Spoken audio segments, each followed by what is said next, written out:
சாய் பக்தர்களுக்கு என் அன்பு வணக்கங்கள். ஓம் சாய்ராம்.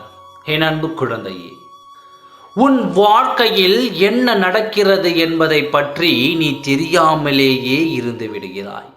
அப்படியும் நீ தெரிந்து கொள்ள ஆசைப்பட்டால் யாரிடம் கேட்க கூடாதோ அவரிடம் உன் துணையை பற்றி நீ விசாரிக்கிறாய்.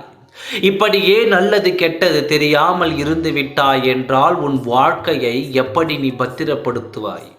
உன்னை சுற்றி என்ன நடக்கிறது, யார் எப்படிப்பட்டவர்கள் என்று தெரியாமலேயே இத்தனை நாட்கள் நீ கடந்து வந்து விட்டாய்.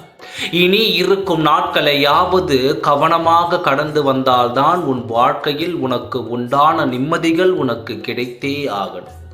இல்லை என்றால் அதை தட்டி பறிக்க ஆட்கள் கத்துக்கொண்டிருக்கிறார்கள் என்பதை நீ மறந்து விடாதே. இந்த நிமிடம் வரை உனக்கானது உனக்கு கிடைக்கவில்லை. உனக்கு வேண்டியது உனக்கு என்ன என்பது எனக்கு தெரியும். ஆனால் அது கிடைக்காமல் தட்டி போவது காரணம் ஒரு வகையில் நீயும் தான். நான் சொல்வதை கேட்டு நீ நடந்தால் மட்டும்தான் இனி உன் வாழ்க்கையில் பிரகாசங்கள் ஒளிரும். இல்லை என்றால் இதே நிலையில் நீ அழுது கொண்டு இருக்கத்தான் வேண்டும். யாருடன் நீ எப்படி பழக வேண்டும், யாருடன் எதை பேச வேண்டும் என்று தெரிந்து பிறகு பழகு. உன்னை சுற்றி இருப்பவர்கள் எல்லோரும் தீயவர்களும் இல்லை. யார் யார் எப்படிப்பட்டவர்கள் என்று பார்த்து பழகுவது இப்பொழுது இருக்கும் உலகத்திற்கு அவசியமான ஒன்று. ஆனால் நீயோ வெளுத்தது எல்லாம் பால் என்று நம்புகிறாய்.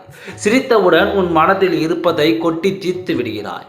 ஆனால் அவர்களோ உன்னிடம் அத்தனையும் கறந்துவிட்டு உனக்கு பின்னே உன் குடும்பத்தில் மிகப்பெரிய சண்டையை உருவாக்கி விடுகிறார்கள்.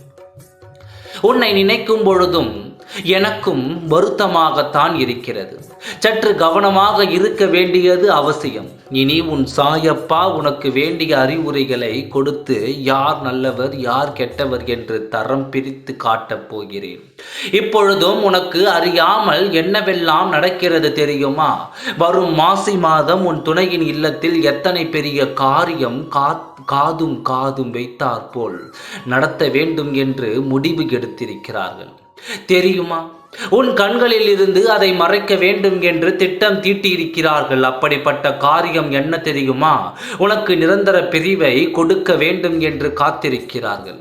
அந்த காரியத்தை காதும் வைத்தார் போல் தீர்மானம் செய்து இருக்கிறார்கள்.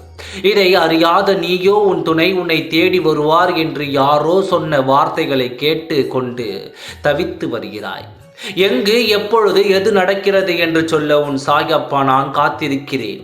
உன் வாழ்க்கையை கெடுத்துதான் பிள்ளையின் வாழ்க்கையை சரி செய்ய வேண்டும் என்று நினைக்கும் அவர்களுக்கு சரியான பதிலடி கொடுத்து உன் துணையின் வாழ்க்கையை மாற்றங்களை கொடுத்து அவரின் திசையை உன் பக்கம் திருப்பிவிடப் போகிறேன்.